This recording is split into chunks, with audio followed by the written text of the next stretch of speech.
Today's date is Saturday, April 29th, and the title of today's lesson is going to be titled, The Man of Sin Continued.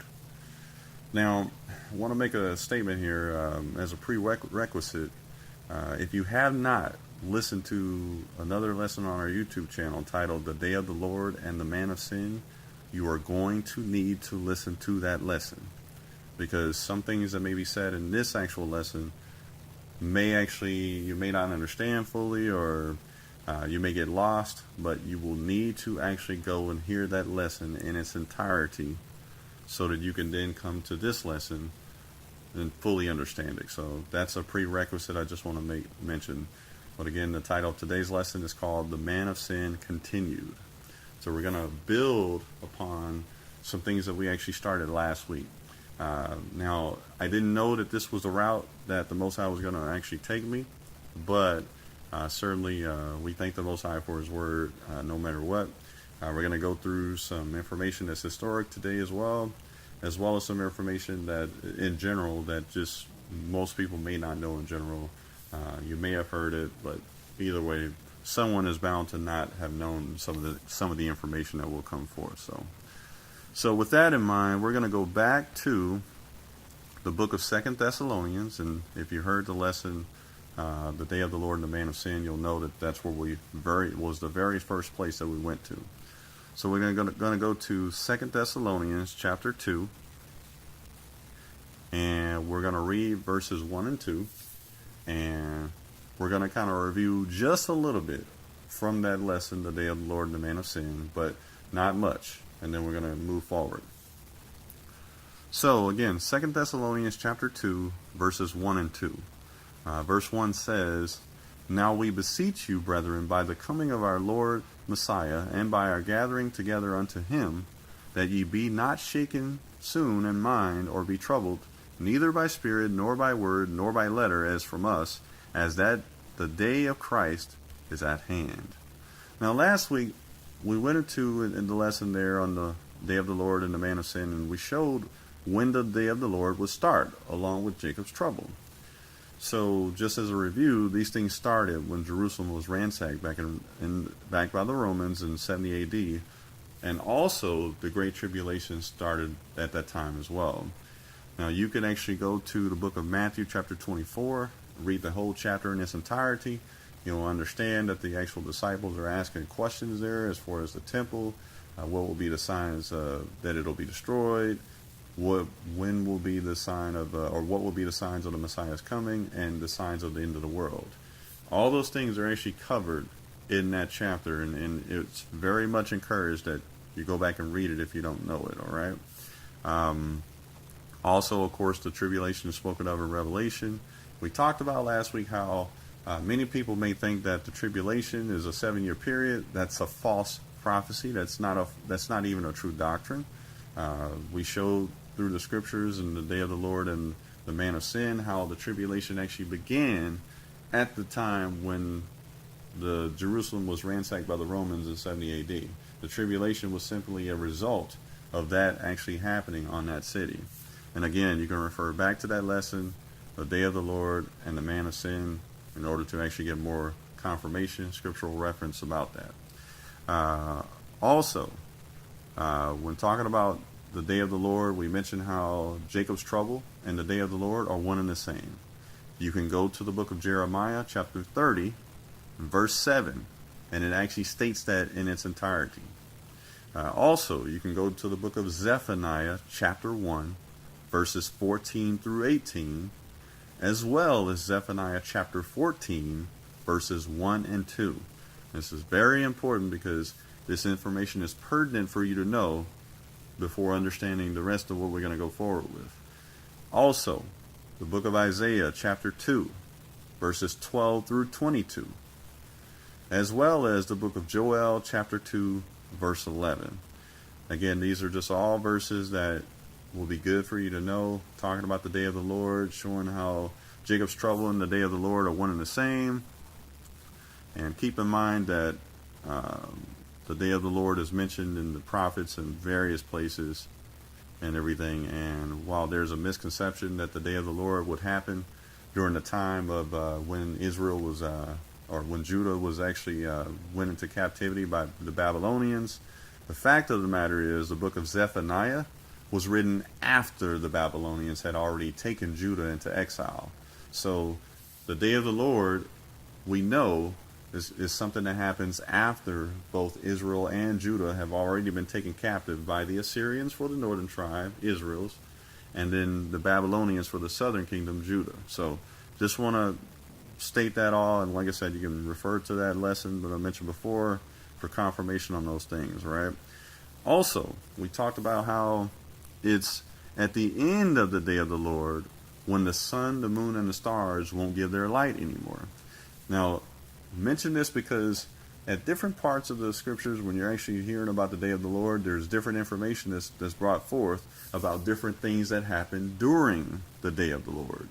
For example, when you go to the book of Revelation, I believe it's chapter 13, you read about how the serpent stood before the woman, who is Israel, to deliver the man-child.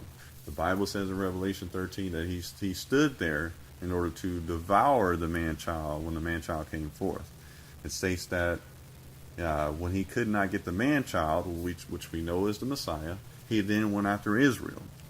It then also goes into how when he couldn't get a hold of Israel because the Most High prepared a place in the wilderness for her and a place of safety, it says that he went after the remnant of her seed, and which is those who keep the commandments. So that tells us that that's not only natural Israel, but also those that are actually would come and join the nation as well and keep the same law, statutes, and commandments. So again, these are just things that I want to mention here as prerequisites that you'll want to go back to the previous lesson to know. Sorry if it's sounding redundant, but it's just very important that we go back and understand the information, because otherwise we'll believe some of the false doctrines today, such as some that say that there are two tribulations, when in fact the tribulation is not two things, because in Matthew chapter 24, the Messiah said that when the Roman armies came to ransack Jerusalem, he said that it will become great tribulation that has never happened before, nor shall happen afterwards. So that started the great tribulation, but we've still been in tribulation the whole time. We just have to start reading the Bible in context, and also with we have to start reading it with the historical context as well. So again, those were things that we went back through last week there on the day of the Lord and the man of sin. So again, we're going to be continuing today. Now, let's go back to the book of Thessalonians, 2 Thessalonians there, and we're still in chapter 2. And in verse 2, of course, you know, he's talking about the day of the Lord is at hand, day of Christ is at hand. So we're going to read verse 3. He said, "Let no man deceive you by any means, for that day," now what day is he talking about? The day of Christ, mentioned in verse 2, or as some translations say, the day of the Lord. He said, "That day shall not come, except there come a falling away first, and that man of sin be revealed, the son of perdition." So again, he says, the day of the Lord, the day of Christ, will not come except two things have to happen first. The first thing is there has to be a falling away.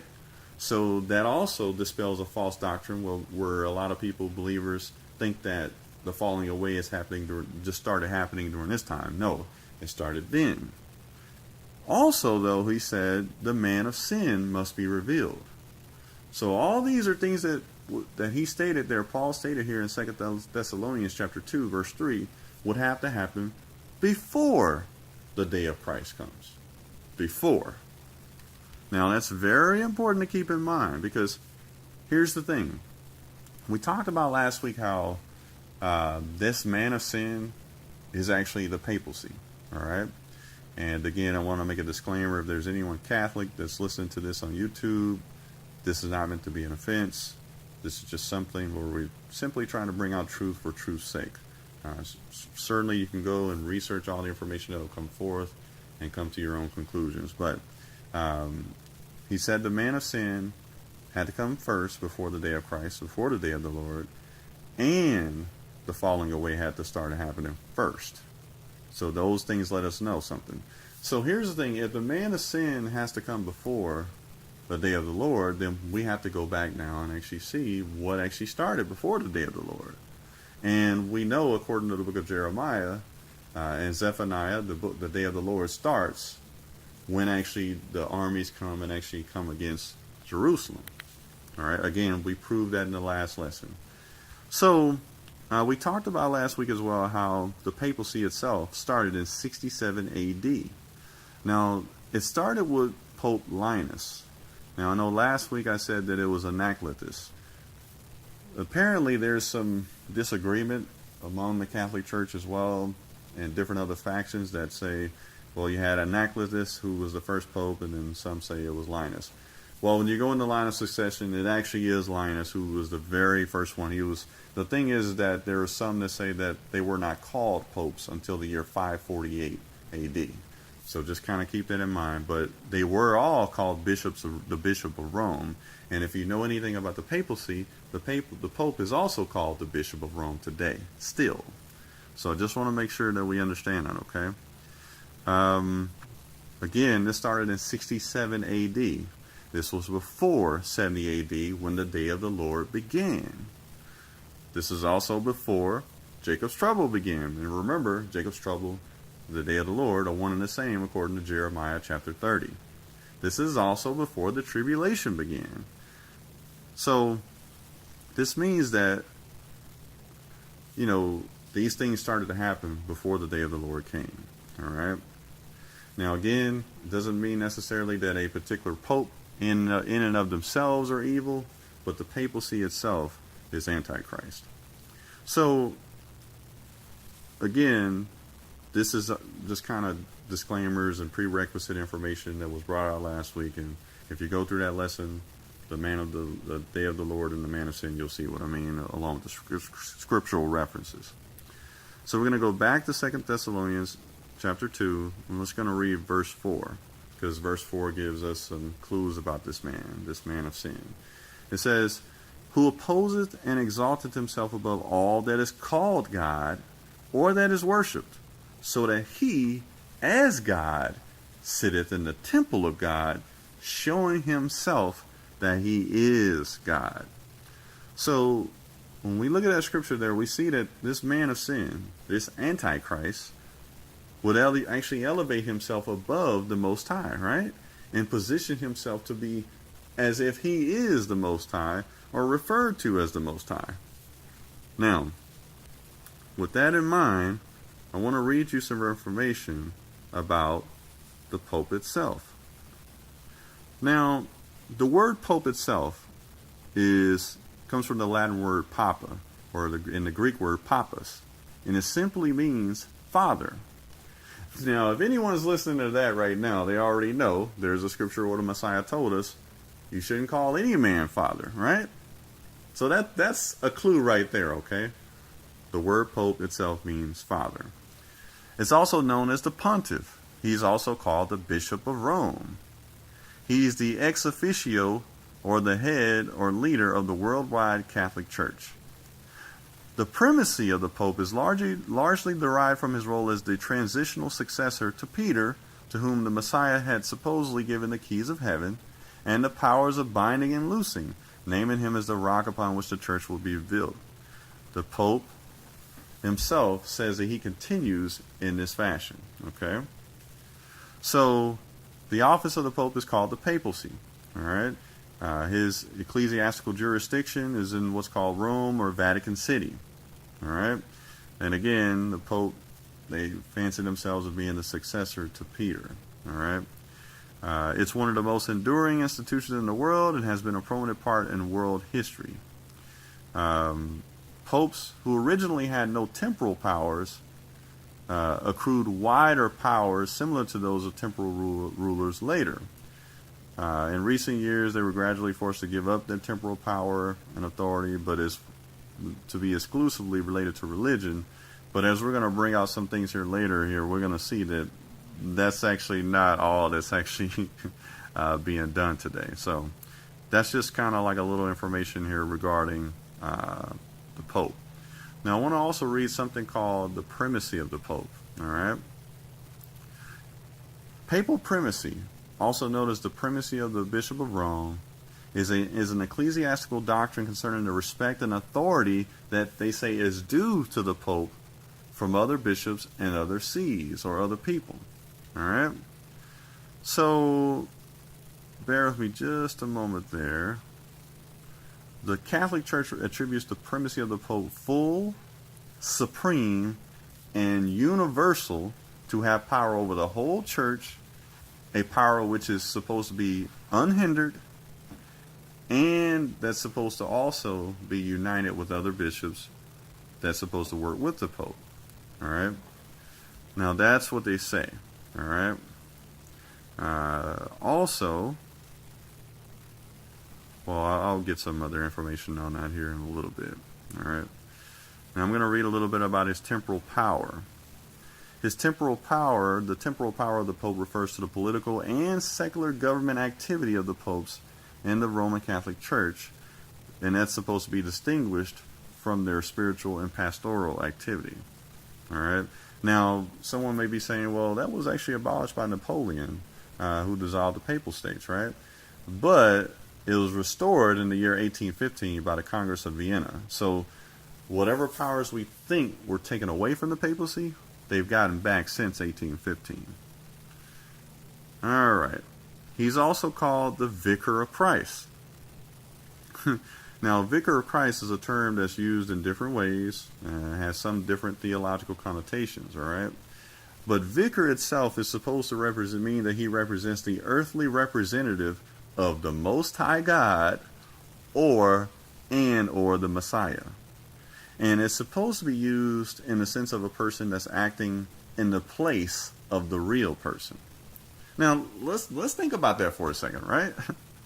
We just read in 2 Thessalonians chapter 2, verse 4, that the man of sin would oppose and exalt himself above all that is called the Most High, or that is worshipped, so that he himself sitteth as the Most High in the temple of the Most High, showing himself that he is God, that he is the Most High. Now, I don't know about everybody else, but when I hear this thing called the Vicar of Christ, and I see that, I'm just like, whoa, because does not that fit the actual very thing that the Bible was just saying that the Antichrist would do? Well, of course it does. So, again, like we said before, the Bible is on point as long as we can actually, follow the Bible in context and things like that and read it for what it is. So I want to flip over here now. Let's go to the book of Daniel, chapter 7. And I'm sure that some people may know where we're going to be going here, but it's going to be Daniel chapter 7. And we're going to read verse 8. Actually, you know what? We can actually read from verse 1 all the way down through verse 8. So, the book of Daniel, chapter 7, starting at verse 1. In the first year of Belteshazzar, king of Babylon, Daniel had a dream and visions of his head upon his bed. Then he wrote the dream and told the sum of the matters. And that's Belshazzar, not Belteshazzar. Belteshazzar was Daniel's name in Babylon. Verse 2. Daniel spake and said, I saw in my vision by night, and behold, the four winds of the heaven strove upon the great sea.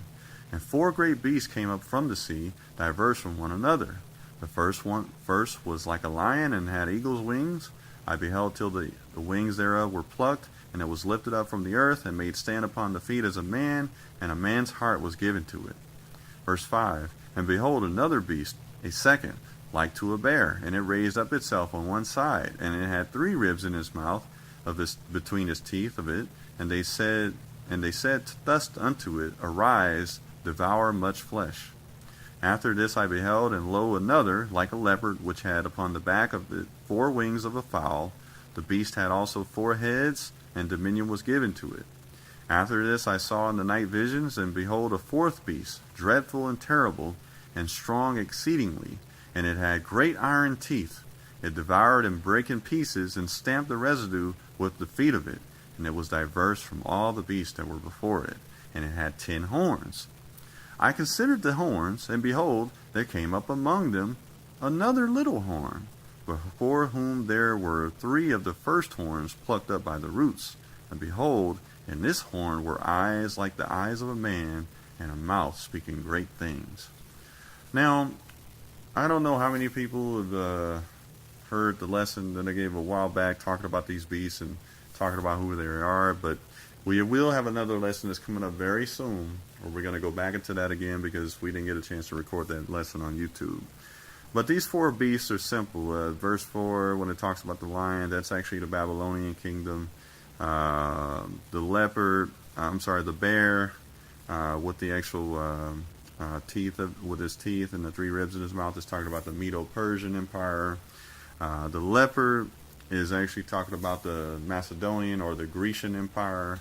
And then the 4th beast, which is talked about in verse 7, is talking about Rome. So that's a brief synopsis. We'll go, though, and actually visit that in a later lesson, though. The one we want to focus on is verse 8, where it says that there was a little horn that actually came up and displaced 3 of the horns. And it had the eyes of a man, and a mouth that spoke great things. Now, in some prophecies we've heard that this little horn is actually America. And even myself at one time also believed that, thinking about the whole fact that, when you look at America, it's Great Britain, Spain, and France that traditionally is believed that America came out of. But, upon closer examination, that doesn't seem to be indicating what this is actually talking about there, because the scripture actually does go hand in hand with what we read about the Antichrist in 2 Thessalonians chapter 2.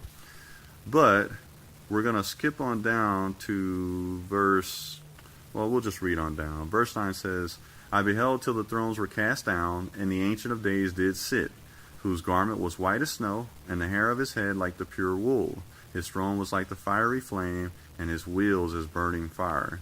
Now in verse 9, we notice that it says, I beheld until the thrones were cast down. This tells us that these thrones will still be here then until they're actually cast down, okay? Verse 9, of course, the Ancient of Days is talking about the Most High. But we'll continue reading. A fiery stream, verse 10, issued and came forth from before him. Thousands ministered unto him, and 10,000 times 10,000 stood before him. The judgment was set, and the books were opened. So obviously we know that at this point it's talking about Judgment Day, right? So that's how we know these kingdoms have to be in existence until the Messiah comes back, because it's after the Messiah comes back that judgment happens. Verse 11, I beheld then because of the voice of the great words which the horn spake. I beheld even till the beast was slain, and his body destroyed, and given to the burning flame. As concerning the rest of the beasts, they had their dominion took away, yet their lives were prolonged for a season and time. I saw in the night visions, and behold, one like the Son of Man came with the clouds of heaven, and came to the Ancient of Days, and they brought him near before him. Of course, we all know the Son of Man here is talking about the Messiah, coming to the Ancient of Days, who is the Most High himself. Verse 14, and there was given him dominion and glory and a kingdom, that all people, nations, and languages should serve him. His dominion is an everlasting dominion which shall not pass away, and his kingdom that which shall not be destroyed. So Daniel's given us all this information, and so now he's going to start giving us the interpretation of it, right? So verse 15, I, Daniel, was grieved in my spirit and in the midst of my body, and the visions of my head troubled me. I came near unto one of them that stood by, and asked him the truth of all this. So he told me, and made me know the interpretation of the things. These great beasts, which are 4 kings, which shall arise out of the earth. If you all remember, I said earlier that the first beast represented the Babylonians, the second one Medo-Persia, the third one the Grecian Empire, the fourth one the Roman Empire. He's telling us here now. Okay, 4 kings. All right. Verse 18, but the saints of the Most High shall take the kingdom and possess the kingdom forever, even forever and ever. Now, of course, verse 18 is talking about what actually happens before verse 14, when the Messiah actually now has dominion and things like that over all people, nations, and things like that, right? Also, as was talked about there in verses 11 and 12, when the Ancient of Days takes away their authority and power. Again, just trying to make sure we stay with me here. Verse 19, Then I would know the truth of the fourth beast, which was diverse from all the others, exceeding dreadful, whose teeth were of iron, and his nails of brass, which devoured, brake in pieces, and stamped the residue with his feet. And of the 10 horns that were in his head, and of the other which came up, and before whom 3 fell, even of that horn that had eyes, and a mouth that spake very great things, whose look was more stout than his fellows. I beheld, and the same horn made war with the saints, and prevailed against them. That's another clue. Because if you actually go through the annals of history and you actually research the atrocities and the massacres that have actually happened at the command of the Pope through the Catholic Church, through the Crusades, things like that, there have been many people that have actually died. There was even a time where people were not allowed to have Bibles. The Catholic Church did not allow people to have Bibles. And again, for someone that's Catholic that may be listening, this is not meant to be an offense. This is actual documented history we can research. And again, the Catholic Church doesn't do anything without the authority of who first? The Pope, the papacy, because he is the head of it. So again, verse 21 says, I beheld, and the same horn made war with the saints and prevailed against them. Verse 22, until the Ancient of Days came, and judgment was given to the saints of the Most High, and the time came that the saints possessed the kingdom. So again, telling us, that shows us that this horn that's made war with the saints is still going to be here when the Messiah actually does return. It's going to take the Messiah to actually get rid of that institution. Verse 23, thus he said, the fourth beast shall be the fourth kingdom upon earth, which shall be diverse from all kingdoms, and shall devour the whole earth, and shall tread it down and break it in pieces. Verse 24, and the 10 horns out of this kingdom are 10 kings that shall arise, and another shall rise after them, and he shall be diverse from the first, and he shall subdue 3 kings. And he shall speak great words against the Most High, and shall wear out the saints of the Most High, and think to change times and laws. And they shall be given into his hand until a time and times and the dividing of time. Again, verse 25 gives us clues, right? It says he's going to wear out the saints of the Most High. That actually goes along with the verse there back in verse 21. There about this horn making war with the saints. All right? And it also says that he's going to think to change times and laws. Now, surely we all know that this has to be the papacy, right? Because is that not the institution that changing times and laws came through? The papacy down through the Catholic Church? Now, I know you may say, well, I don't know, brother. I mean, that's, hey, you're going to have to prove that to me. And you know what? I'm glad that you said that, because we're going to do just that today. So, I'm going to read some information here. And like I told you before, we're going to have information that we're going to go through here that's going to actually supplement what we're talking about. And it's an article titled, The Watering Down of the Sabbath in the First 300 Years.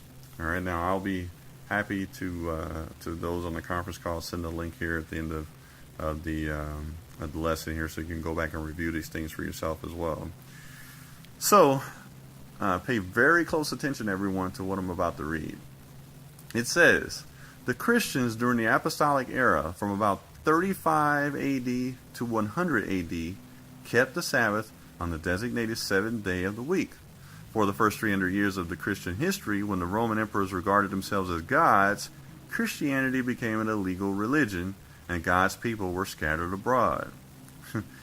Now, of course, you know that actually was finished in 70 AD when the Romans sacked Jerusalem. And of course, you can read about that in Luke chapter 19 as well as Luke chapter 21, where it talks about these things fulfilling all Scripture. Judaism, it says, however, was regarded at that time as legal as long as they obeyed Roman laws. Thus, during the apostolic era, Christians found it convenient to let the Roman authorities think of them as Jews, which gained them legitimacy with the Roman government. However, when the Jews rebelled against Rome, the Romans put down their rebellion by destroying Jerusalem in AD 70 and again in AD 135. See, we already talked about that, right? AD 70, when they destroyed Jerusalem, that began the day of the Lord, as well as Jacob's trouble.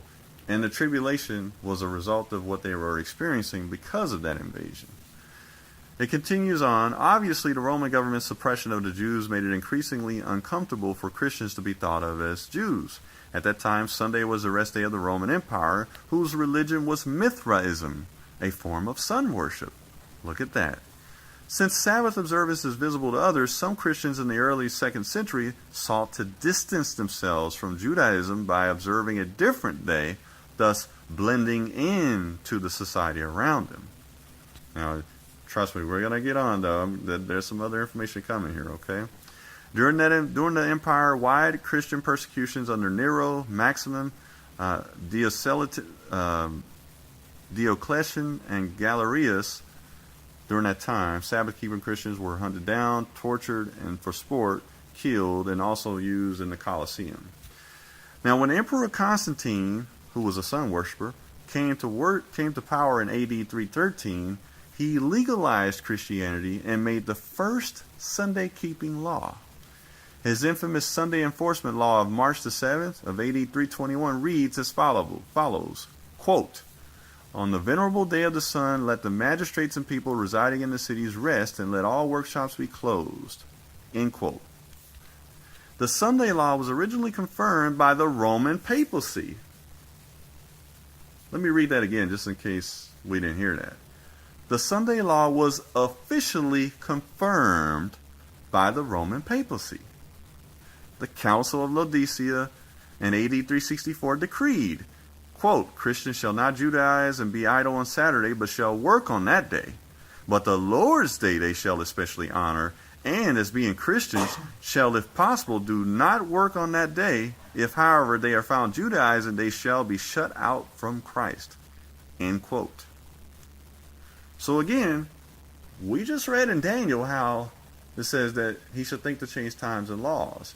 Now, someone may say, well, okay, brother, it said Constantine did that, right?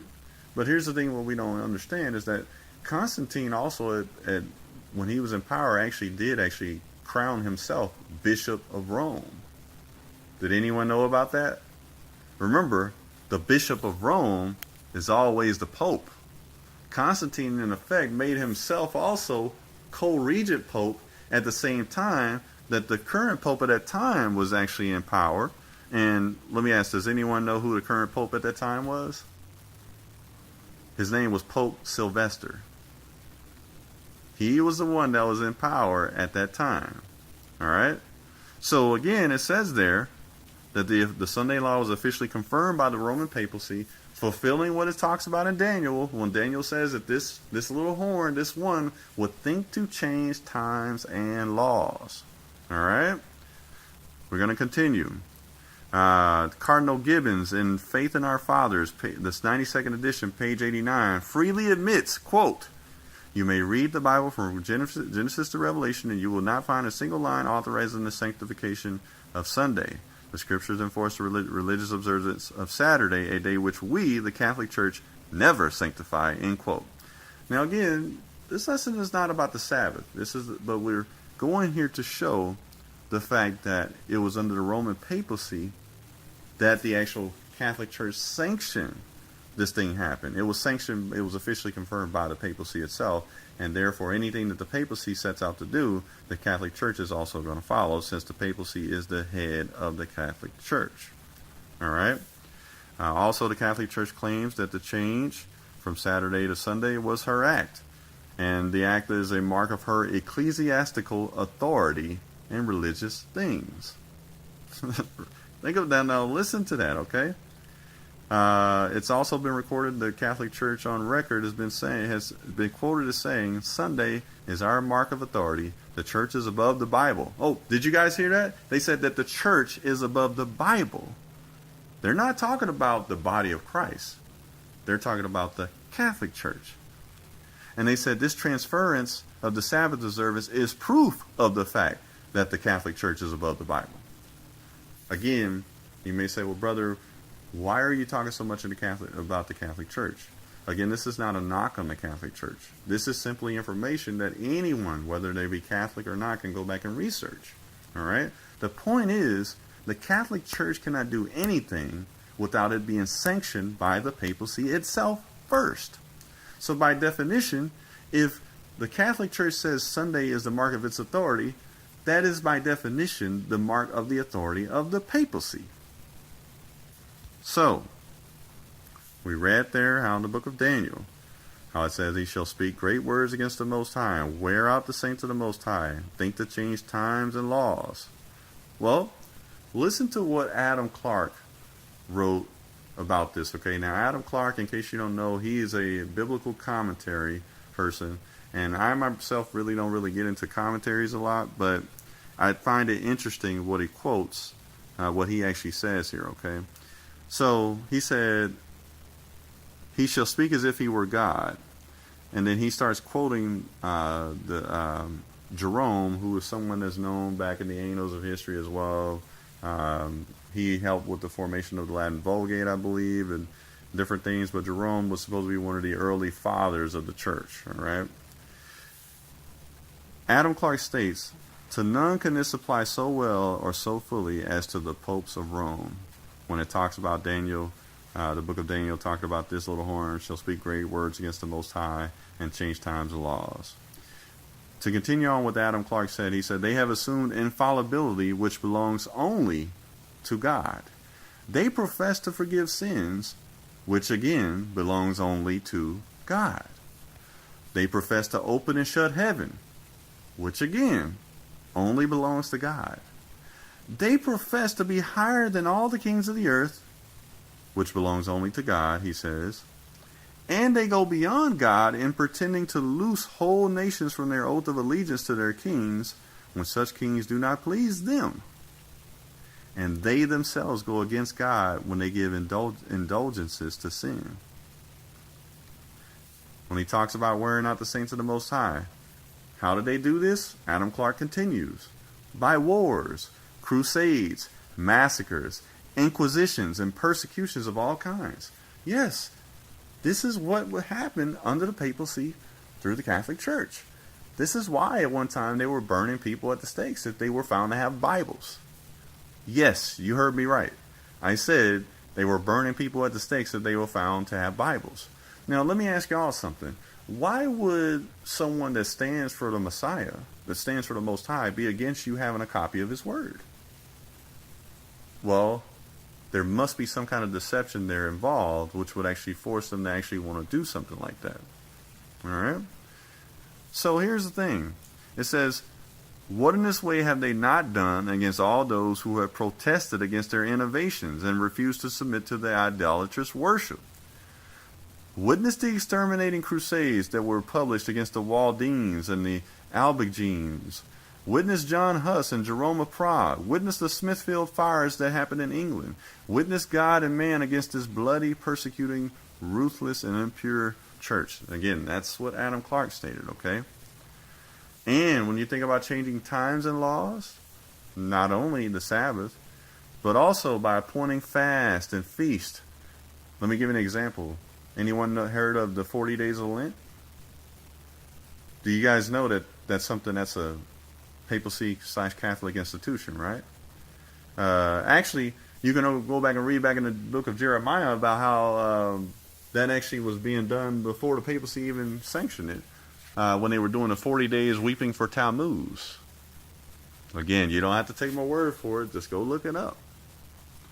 So they appointed feast and fast. They canonized people whom they call saints. They grant pardons and indulgences for sins. They institute new modes of worship that are unknown to the body of Christ. They even institute new articles of faith, new rules of practice, and they reverse with pleasure the laws both of God and man.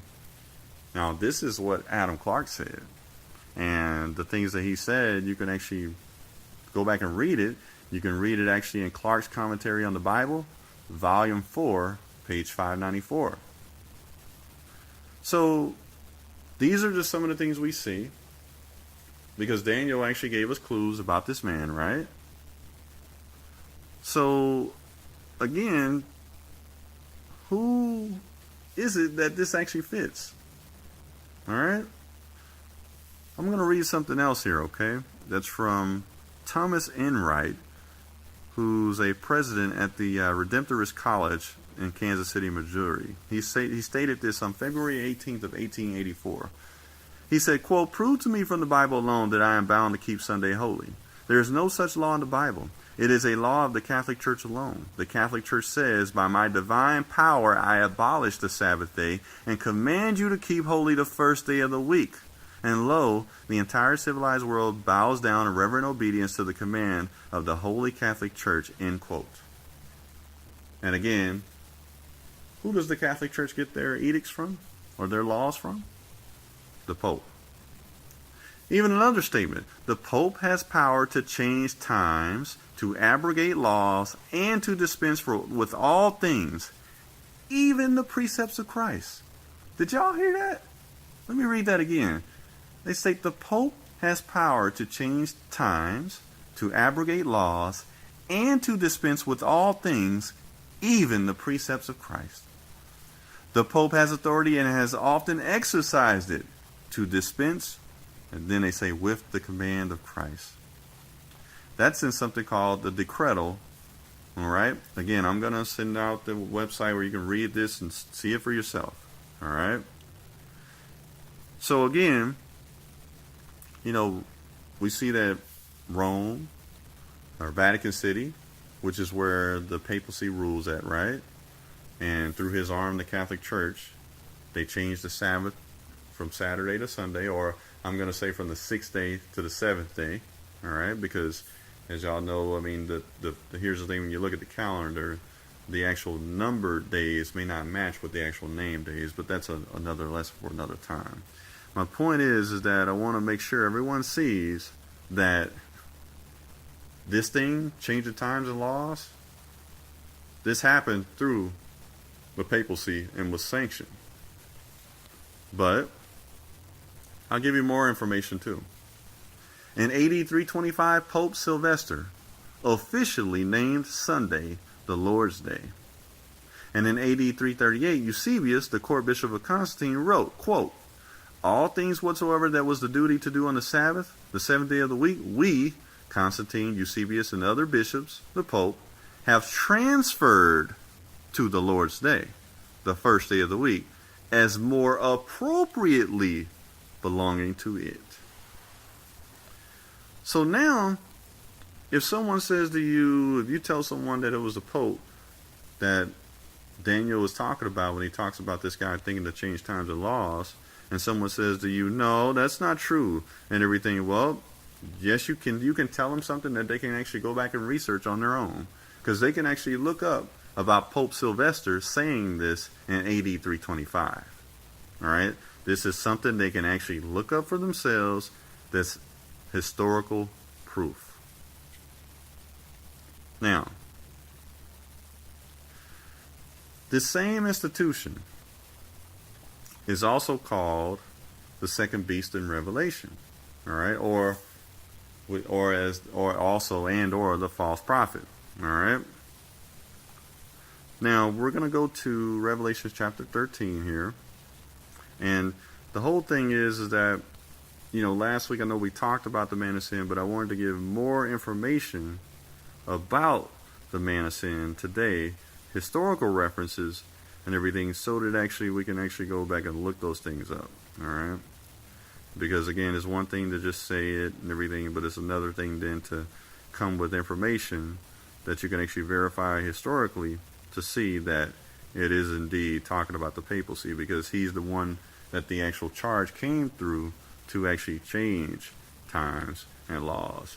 And the Bible says there that this guy would actually think to do this. All right? So, we're going to go to the book of Revelation. And bear with me just a moment. Book of Revelation, chapter 13. Bear with me just a second there. Let me get there. Thank you for everyone's patience there. Revelation chapter 13. And we're going to look at verse 11. Bear with me just a moment there. Well, you know what? Let's start before that, actually. Alright. So let's just start at verse 1. And I stood upon the sand of the sea, and saw a beast rise up out of the sea, having 7 heads and 10 horns, and upon his horns 10 crowns, and upon his heads the name of blasphemy. Now, if we remember while we were reading in Daniel chapter 9, this beast here in Revelation chapter 13 and 1 is the same beast. Rome, the Roman Empire. Verse 2, And the beast which I saw was like unto a leopard, and his feet were as the feet of a bear, and his mouth as the mouth of a lion. And the dragon gave him his power and his seat and great authority. So you see there in verse 2, you see the leopard, the bear, the lion. Again, going right back to those prophecies in Daniel chapter 9. Alright? So that when we read this, we know it's not talking about a literal beast. It's talking about government, kingdoms. Verse 3, And I saw one of his heads as it were wounded to death, and his deadly wound was healed, and all the world wondered after the beast. And they worshipped the dragon, which gave power unto the beast, and they worshipped the beast, saying, Who is like unto the beast? Who is able to make war with him? And there was given unto him a mouth speaking great things and blasphemies, and power was given unto him to continue 42 months. And he opened his mouth in blasphemy against God, to blaspheme his name and his tabernacle, and to them that dwell in heaven. And it was given unto him to make war with the saints, and to overcome them, and power was given him over all kindreds and tongues and nations. And all that dwell upon the earth shall worship him, whose names are not written in the book of life of the Lamb slain from the foundation of the world. If any man have an ear, let him hear. He that leadeth into captivity shall go into captivity. He that killeth with the sword must be killed with the sword. Here is the patience and the faith of the saints. Verse 11. And I beheld another beast come up out of the earth, and he had 2 horns like a lamb, and he spake as a dragon. And he exerciseth all the power of the first beast before him, and causeth the earth and them which dwell therein to worship the first beast, whose deadly wound was healed. And he doeth great wonders, so that he maketh fire come down from heaven on the earth in the sight of men. And he deceiveth them that dwell in the earth by the means of those miracles which he had power to do in the sight of the beast, saying to them that dwell in the earth, that they should make an image to the beast, which had the wound by the sword and did live. And he had power to give life unto the image of the beast, that the image of the beast should both speak and cause that as many as would not worship the image of the beast should be killed. Verse 16, And he causeth all, both small and great, rich and poor, free and bond, to receive a mark in their right hand or in their foreheads, and that no man might buy or sell, save he had the mark, or the name of the beast, or the number of his name. So, the key verse we want to key on is verse 11. It says that he appears like a lamb with 2 horns, but he spoke as a dragon. Now, this is also something that we actually covered last week, all right? Because the fact that he appears like a lamb shows that he's someone that appears Christ-like, all right? But when he speaks, though, he speaks, lies and deception like the devil, because the devil is where he gets his power from. But also when you look at verses 12 through 18, it says he has the power to perform miracles. The fact that he performs miracles, as we said before, implies religion or something spiritual to it. Now, this same one is also called the false prophet. This second beast that has the 2 lambs, the 2 horns that appears like a lamb but speaks as a dragon, is also called the false prophet. Let's go to Revelation chapter 16. And I know some of this is redundant, but I'm going to get somewhere with it, though. You'll see. Revelation chapter 16. And we're going to read verses 13 and 14.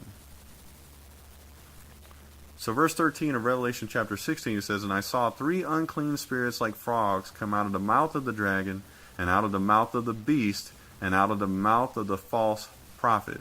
Now, you may say, well, brother, there's 3 things here. When you go back to Revelation chapter 12, it describes an actual dragon that has 10 horns and 7 heads. Revelation 13, which we read, talks about the beast that has 7 heads and 10 horns. So you notice the dragon and the beast are one and the same. But in Revelation 13, this beast is a composite of all those kingdoms that are mentioned in Daniel chapter 9. So Revelation is showing us that the actual beast gets its power from the dragon, which is why Revelation 12 gives us a representation of the dragon that matches that of the beast in Revelation chapter 13. Does everyone see that? Okay, silence is golden. So verse 13 here of Revelation chapter 16 says, again, and I saw 3 unclean spirits like frogs come out of the mouth of the dragon. That's the dragon that's described in Revelation chapter 12. And out of the mouth of the beast. That's what we read in Revelation chapter 13. And out of the mouth of the false prophet. The false prophet is the second beast mentioned in Revelation 13 that has 2 horns, that appears like a lamb, but speaks as a dragon. Verse 14. For they are the spirits of devils working miracles. Remember, we read about before how the man of sin, the Antichrist, would be also doing miracles, which go forth into the kings of the earth and of the whole world to gather them to the battle of that great day of God Almighty. So you may say, well, how do we know for sure that this 2-horned beast, you know what I mean, is how do we know for sure that this false prophet is referring to him? Well, let's go to the book of Revelation, chapter 19. And we're going to read verse 20. And again, some of this is redundant. But the thing is, I'm going to get to a point with it. Believe me, we're going to get somewhere. So verse 20 in Revelation chapter 19 states, and the beast was taken, and with him the false prophet that wrought miracles before him, with which he deceived them that had received the mark of the beast, and them that worshipped his image. These both were cast alive into a lake of fire burning with brimstone. So, we can see there that this 2-horn, this one that appears like a lamb, that second beast in Revelation 13 that appears like a lamb but speaks as a dragon, is also called a false prophet. He performs miracles. He also, which implies deception, and it also implies religion. The fact that he's called a false prophet itself implies religion. This is how you know that this has to be talking about the papacy. All right? And then in Revelation 19, it says that he's going to be cast into the actual lake of fire burning with brimstone. All right? The funny thing about that whole thing is that you notice the same false prophet, the same one that's doing miracles, the same one that has this appearance like he appears Christ-like, is the same one that also makes an image to the first beast and causeth all, rich and poor, great and small, to receive a mark so that they can't buy or sell without it, right? I'll repeat what I said before. How does a nation or a kingdom speak? They speak through their laws. So anyone that doesn't worship the image of the first beast is killed. And again, this can be no other representation of no one else besides the papacy. Because again, remember, the whole thing we're doing is we're taking the scriptures, right? And we're just simply going with what the scriptures describe of this person, all right? And then we're simply just, saying, we're just simply just showing who it is according to the scriptures that this person has to be. Now, there's something out there called maritime law, all right? Maritime law works in hand with the UCC. Now, the reason why I want to bring this up is because a lot of people today, we don't realize the actual power that the actual papacy actually truly has. All right? And the thing is that if we realize the power that the Pope had, the papacy, that the office of the papacy had, we would understand that this is why he can exercise authority over all people. This is how he can actually cause all, great and small, to receive a mark in their right hand, things like that. So this is why I'm going to read some information on Admiralty Law, Maritime Law, and UCC, which stands for Uniform Commercial Code. All right? So again, I'll put the link here in the chat here later so we can all read it for ourselves as well and go back and research it. All right? Now, this article was written on November 30th of the year 2014. All right? So it states most citizens, whether they live in the Americas, Asia, the Middle East, or Oceania, are subordinate to the Pope of Rome, as well as the Jesuit order, as well as the papal black nobility, and ultimately the continuation of the pagan Roman Empire. The Admiralty Law, UCC, system, which presently dominates all nations of the world, is a system secretly set up to contradict the libertarian constitutional common law, which is known as the law of the land. So what is Admiralty Law or commercial law?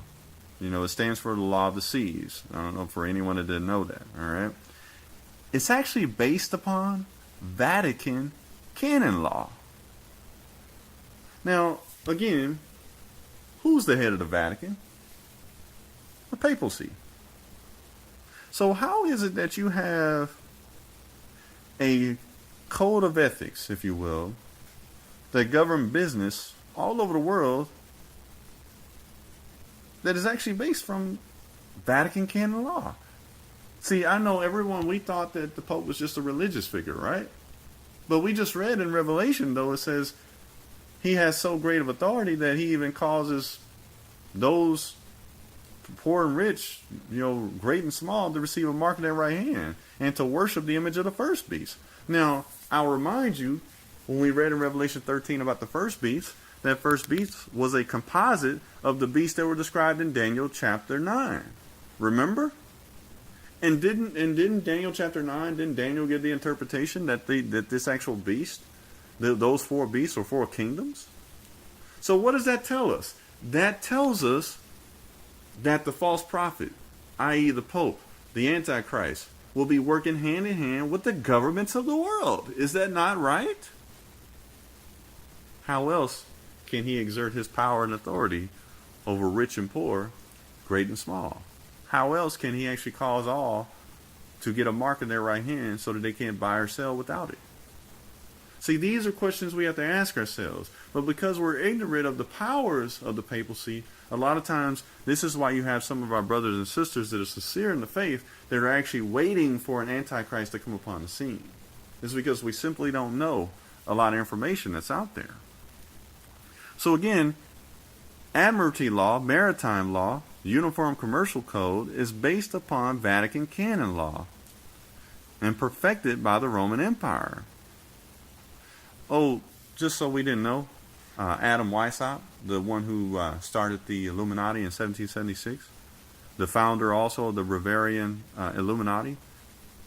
Did you guys know he was a professor of canon law and as well as a Jesuit? I'm just saying, this is other information you can go out and verify. So Admiralty Law, its system, the commercial law of the sea, was secretly set up by Rome. And again, I remind you, who's the head of Rome? The papacy. It was done through the Scottish Rite, Freemasonry, and papal knighthoods. The Admiralty Law system is a system designed to enforce a number of Rome's papal bulls. Does anyone know what a papal bull is? It's a decree of the Pope. Does everyone see this? This guy has got some power. We just don't know about it because the things that are being done are done covertly. And so his power is hidden from view. But I thank the Most High that the fact of the matter is that his people, he will reveal the truth to his actual people, those that are his. All right? So, in the year 1215, England decided to break away from the Pope's temporal powers. And if you remember, I read something about the Pope's temporal powers before. This is his political power, his economic power, and his worldly power, which, remember, if you recall, I said earlier in the message, were distinguished from his spiritual power. Now, again, what does an authority like the papacy, why does he need economic power, or worldly power, or political power? I mean, don't they tell us that you can't mix religion and politics? That's what they tell us, right? Somehow they've done it, though, with the papacy, haven't they? So, in 1215, England broke away from some of the Pope's temporal power when the Magna Carta, which is what's called an English common law document, became the basis for law in England. Now, it was considered as a Protestant Reformation thing that happened, according to Eric John Phelps, who was a Roman Catholic priest. All right, and at the time, this law document gave England the most liberty of all nations on the earth, because at that time, every nation on the earth was already submitted to the Pope and to Rome. But the thing about it is, they didn't keep that authority. All right, so you had this thing during the 1500s, during the Protestant Reformation, where people, regular people just like us, started reading the Bible for themselves, right? And people back then, when they started reading the Bible, started to understand, wait a minute, the Pope has to be the Antichrist then, because he's seeking to steal the office of the Most High as well as the Messiah. I mean, I just read earlier how he calls himself the Vicar of Christ. We read in 2 Thessalonians, as well as Daniel, how he sets himself up as God, right? Y'all remember how 2 Thessalonians said the same thing as Daniel about this guy setting himself in the place of the Most High, right? So you had common people that started reading the Bible for themselves, right? And when that started to happen, of course, Rome started losing control, and they started losing revenue, they started losing tributes, all right? It was at that time that the Bible began to be printed. Now, again, you can go back and research that too. The first Bible was actually printed in the 1500s. And this happened as a result of people rising up. Before then, you had people being killed and burned at the stake if they were found to have Bibles. It was illegal for them to have them. All right? So, you had Bibles to start being printed. And of course, the Bibles were forbidden by Rome, i.e. the Pope, who's the head of Rome. Because of the fact that, if you really think about it, the only reason why they would forbid people to have Bibles is because they knew when people would start to read this Bible, they would start to see who this man of sin was. All right? That's the only reason. All right? So, after that happened, the Pope lost a lot of his power during the Protestant Reformation.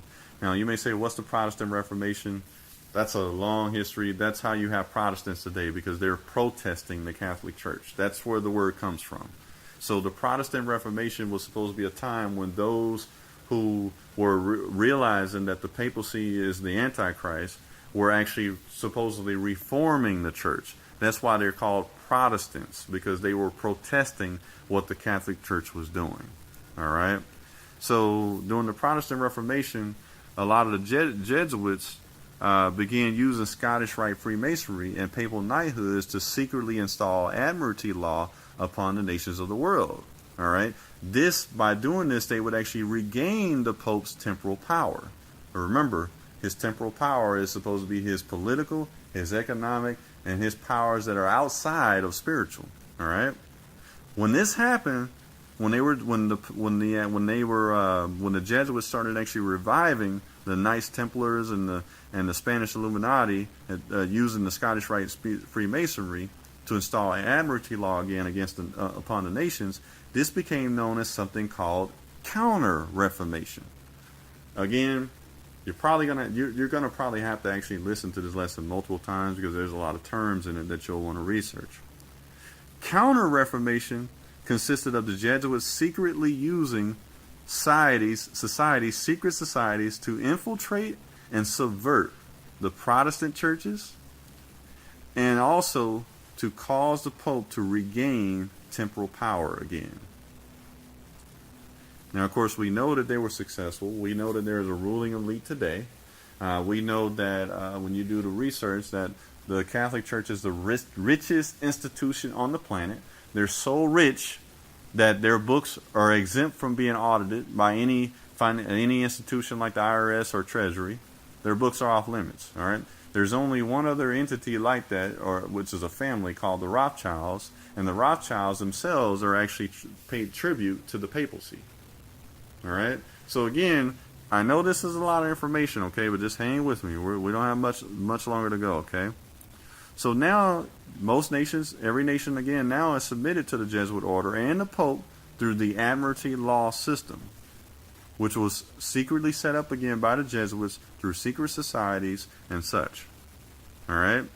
Now, during the time of the Protestant Reformations, many nations had liberty of what they call common law. Common law, in case you don't know, is also something called the law of the land. The law of the land, common law, recognizes every living person, or recognizes every person as a living, free, breathing person. All right. Under common law, or law of the land, a human being is an individual created by God and has the right to liberty and the pursuit of happiness. So that individual has, for example, the right to choose their religion, freedom of conscience, which, by the way, is something forbidden by the Pope. They actually were not taxed because, again, they were a free person. They were a sovereign person, as we've talked about before, okay? So, again, these are things, that just talking about, because the fact of the matter is that admiralty law, maritime law, the Uniform Commercial Code are all things that are based upon Vatican canon law. And again, who is the head of Vatican canon law? The Pope. So, again, this is something that most people may not have known. They may not have known that the Pope had these actual kind of powers. But now you know. All right, and there's so much more information even to go into the more details about admiralty law that you would really just probably have your brain racked, okay? Now again, who is the head of actually of Vatican canon law, which is where we got maritime and admiralty and Uniform Commercial Code law from?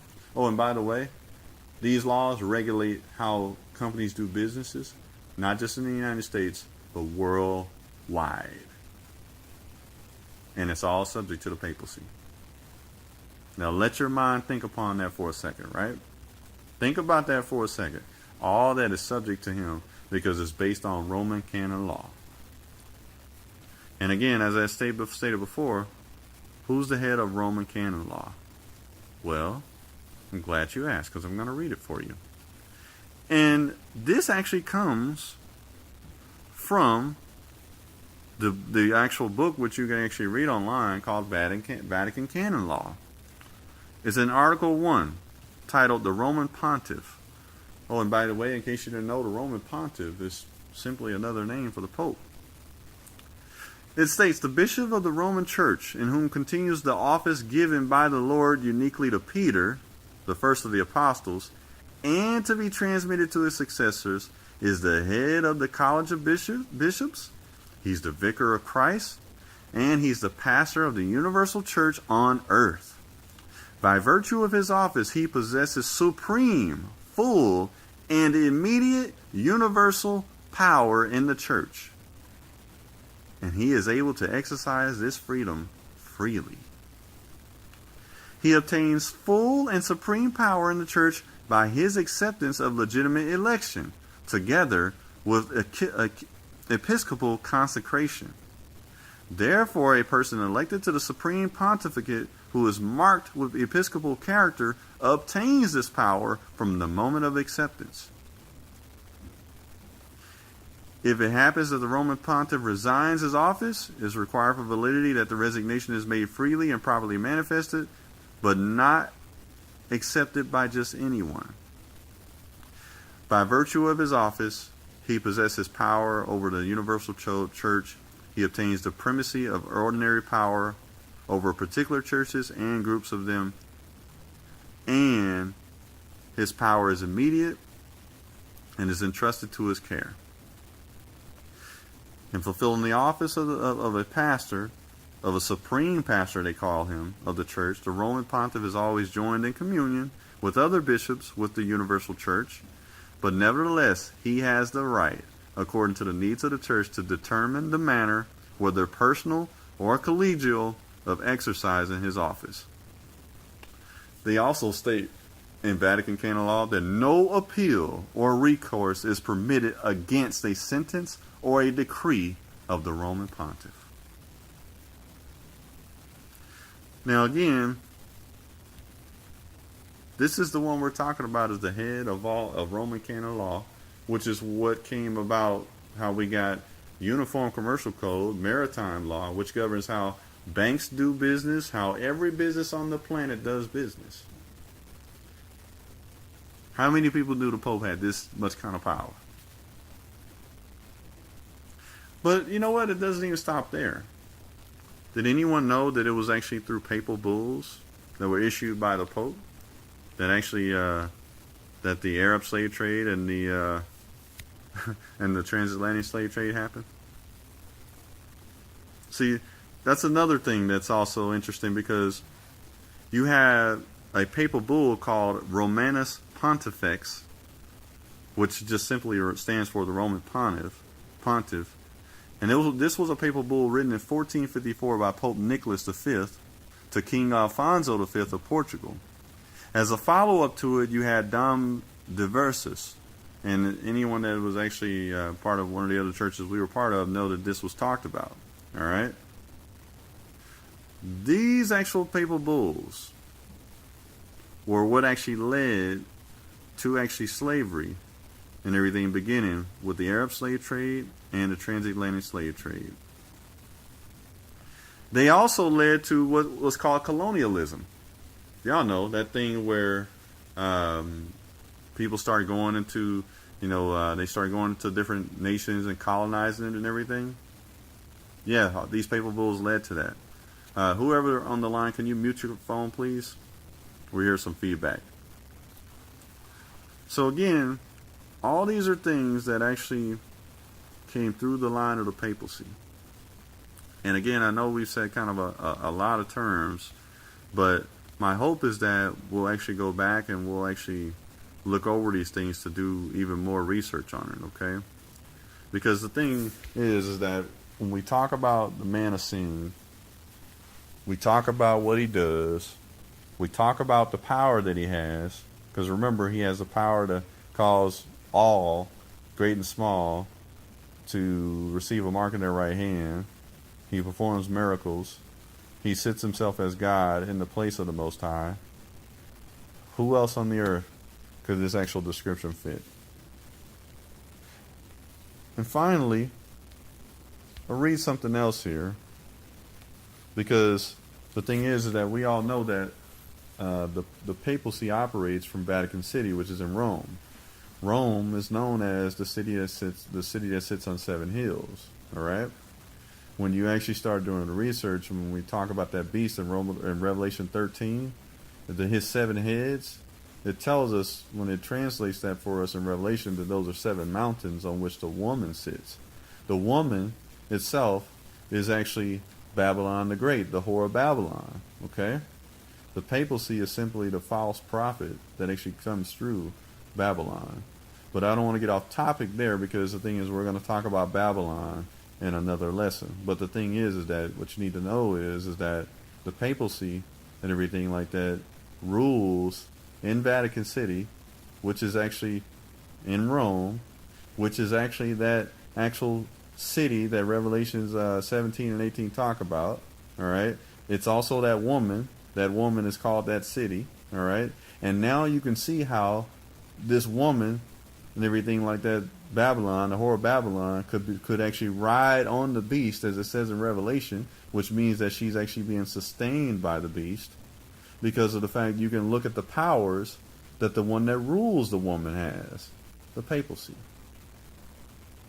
So I'm going to read something in Revelation chapter 18, and this is talking about Babylon, but it makes sense. Because again, Babylon, the woman, the whore that rules in Rome, that great city, Vatican City, and everything is working in conjunction with the beast. If you remember in Revelation chapter 13, it said the false prophet was working hand in hand with the beast, right? It said he had the same power that the beast had. And where did they both get their power from? The dragon. So Revelation chapter 18, it says, verse 1, "And after these things I saw another angel come down from heaven, having great power, and the earth was lightened with his glory. And he cried mightily with a strong voice, saying, Babylon the great is fallen, and has become the habitation of devils, and the hold of every foul spirit, and the cage of every unclean and hateful bird. For all nations have drunk of the wine of the wrath of her fornication, and the kings of the earth have committed fornication with her, and the merchants of the earth are waxed rich through the abundance of her delicacies." Now hold on, let's stop. Remember, Who rules Babylon? The papacy, the false prophet, right? So, when I've read through these different things telling you that the power that the papacy has, can we not see how in verse 3 of Revelation 18, how Babylon, how the kings of the earth that committed fornication with Babylon, which is ruled by the papacy? Remember, admiralty law, maritime law, uniform commercial code. Remember those things? I hope it's starting to come together for us. All right? This is how the merchants of the earth in verse 3 have waxed rich through the abundance of her delicacies. See, we didn't know that when we go to our bank and we do different things, pay bills, do transactions, whatever we do, we didn't know that all that stuff was given to us. We didn't know who it was given to us by either. And all the world submits to it, doesn't it? All the world submits to the authority of who gave it to us, doesn't it? And you may say, well, brother, the Rothschilds were the ones that started the modern banking, the way the modern banking is, right? Through the Knights Templar. It came from the Knights Templars, and then the Rothschilds just perfected it, right? And I would tell you, you're absolutely right. But when we go through these things and see the kind of power that the papacy has, and there's other information out there too you can verify, the Rothschilds have always been subject to the papacy itself. See, there's an edict out there, and I forget what it's called at this point, where the Pope declared himself owner of everything in the world. And you guys tell me that's the only way that he can actually institute something to govern how the whole world does business. That's the only way it can be done. Verse 4 in Revelation 18, and I heard another voice from heaven saying, come out of her, my people, that ye be not partakers of her sins, and that ye receive not her plagues. For her sins have reached unto heaven, and God hath remembered her iniquities. Reward her even as she rewarded you, and double unto her double, working to her works. And the cup which she hath filled to her double. How much she has glorified herself and lived deliciously, so much torment and sorrow give her. For she saith in her heart, I sit a queen, and am no widow, and shall see no sorrow.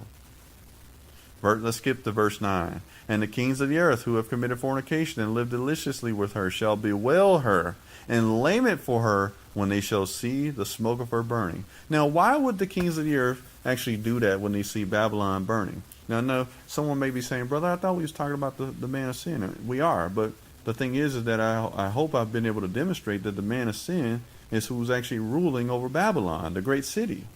So the great city, Babylon, gets its institutions, its edicts and things like that from the papacy. So why would the kings of the earth in verse 9, who committed fornication and lived deliciously with Babylon, bewail her and lament for her when they see her smoke burning? Why? Because when Babylon is destroyed, when the papacy is destroyed, because we know by definition, if Babylon is destroyed, the papacy is going to be destroyed as well. Then guess what? All their system of conducting business is destroyed as well too, right? All that stuff is gone at that point. Verse 10, standing afar off for fear of her torment, saying, Alas, alas, that great city Babylon, that mighty city, for in 1 hour is thy judgment come. And the merchants of the earth shall weep and mourn over her, for no man buyeth their merchandise anymore. Why does no one buy their merchandise anymore? Because if Babylon is destroyed again, admiralty law, uniform commercial code, law of the sea, these things come through the papacy, through Babylon. If there's no more Babylon, there's no more papacy. If there's no more papacy, then how are we going to actually have laws that govern how we buy and sell? Just think about that for a second now. Then verse 12, it says, the merchandise of gold and silver and precious stones and of pearls and fine linen and purple and silk and scarlet and all Thyine wood and all manner of vessels of ivory and precious wood and brass and iron and marble and cinnamon, all these things, right? Cinnamon, odors, ointments, frankincense, wine, oil, fine flour, wheat, beast, sheep, horses, chariots, and slaves, and the souls of men. Now, I find it interesting there, and I look there and it says the souls of men. And, someone may look at that from the spiritual side of it as well, yes. You know what I mean? But I find it interesting because if you guys know any information, you know that through maritime law, Uniform Commercial Code, this is how we got the birth certificate. Which, when you do the research on the birth certificate, you see how we were born into slavery the moment that we came out of, the moment we were birthed through our mothers. At that moment, we became slaves. Slaves to the Babylonian system. Slaves to these laws and everything that are subject to the Pope and his decrees. The moment we were born, we became slaves. So, and you know how our birth certificate has those numbers on them where you can actually look up because we're traded on the stock market? That's how, when this system is destroyed, they won't be able to trade us anymore on the stock market. We'll be really free at that point. Because the only way you can really be truly free right now is if you become something called a sovereign citizen. But of course, becoming a sovereign citizen also means that you also forfeit access to anything to do with citizenship. So now you can't drive because if you're a sovereign citizen, your license no longer applies because you no longer need a license to drive, right? Your birth certificate is null and void at that point because you're no longer a commodity that's traded any longer. Remember, if you're sovereign, you're a free person. If you need an ambulance or a police, they don't have to respond anymore because if you're sovereign, you're not a citizen anymore. So again, I mentioned that because this is something where you can see why it talks about when Babylon's destroyed, none of these things will be done anymore and the merchants will be wailing because nobody will be buying their goods anymore. I hope that, everyone has been able to see this for themselves. I know it's a lot of information, and certainly it's a lot of things you can go back and research on your own. I definitely encourage you to listen to this message again, but definitely make sure you hear the message in its entirety of the day of the Lord and the man of sin first, because there was a lot of different things I said at first that you'll need to go back and hear that lesson to understand. But it's a lot of information. But I hope that I've been able, through the Spirit of the Most High, to make this clear so that everyone can actually see this for themselves. And again, we always try to deal with things without conjecture, without adding to or taking away. But certainly, I imagine many questions will come from this. I imagine people on YouTube will listen, and it'll be one of those things. I'm sure people will disagree. But the thing is that we have to take the Bible and we have to apply it historically as well as understand context because, again, 2 Thessalonians was written before 70 AD. So this man had to come before that. That's the reason why I mentioned when the papacy started. And we had to go into talking about the power that the papacy has so you can see that it's a dominant power. That's the only thing that makes Revelation chapter 13 make sense when it says that he causeth all, great and small, to receive a mark in their hand so that they can't buy or sell. Who actually was the one that actually, helped to come up with the rules that regulate buying and selling? The papacy. That's what maritime law, universal commercial code, and everything is based on. We went into the scriptures also showing how the papacy itself, it says that this false prophet that is called in the Bible there in Revelation had a power to do miracles and things as well. He would put himself in the position to be the Most High. There's no other institution on this planet that matches these descriptions. No other. So all of our brothers and sisters that are out there that are waiting on an Antichrist to come on the scene, wake up, brothers and sisters. He's already here. And he's been hiding in plain sight. But we thank the Most High that those that are his, he will reveal the truth to, and they'll be able to search these things out. So I want to thank everyone for listening. Shabbat Shalom. Hope you enjoy the rest of your Sabbath.